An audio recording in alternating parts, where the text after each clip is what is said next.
തുടർന്ന് എൻ്റെ മറ്റൊരു പുസ്തകം വരുന്നത് മുഹമ്മദ് നബി സ്നേഹസാഗരം എന്ന പുസ്തകമാണ്. മുസ്ലിം മതസ്ഥർക്ക് വേണ്ടി എഴുതിയതല്ല. അതാണ് ഏറ്റവും വലിയ പ്രത്യേകത.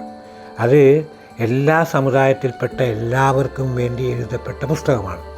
എന്തുകൊണ്ടാണെന്ന് അത് ഞാൻ പറയുന്നത് എന്ന് പറഞ്ഞാൽ, നബി തിരുമേനിയുടെ ജീവിതം വാസ്തവത്തിൽ ഈ ഞാൻ നേരത്തെ സൂചിപ്പിച്ച മാനവികതയുടെ മറ്റൊരു അടയാളമാണ്.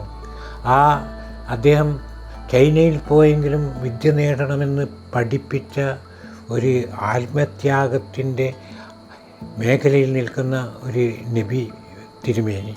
ആ നബി തിരുമേനിയെ മറ്റുള്ളവർക്ക് മനസ്സിലാക്കാൻ വേണ്ടി ഈ പുസ്തകം എഴുതുകയും അത് അംഗീകരിക്കപ്പെടുകയും ചെയ്തു. കാരണം അത് എല്ലാവരുടെയും പുസ്തകമായി. വസുദൈവ കുടുംബകം എന്ന ഭാരതീയ ആദർശത്തിൻ്റെ ആ സൗന്ദര്യത്തിൻ്റെ ഈ ചില്ല് വെളിച്ചങ്ങൾ ഇതിലൂടെയും പ്രത്യക്ഷപ്പെട്ടപ്പോൾ ആളുകൾക്ക് വളരെയേറെ അത് ആഹ്ലാദകരമായി മാറി.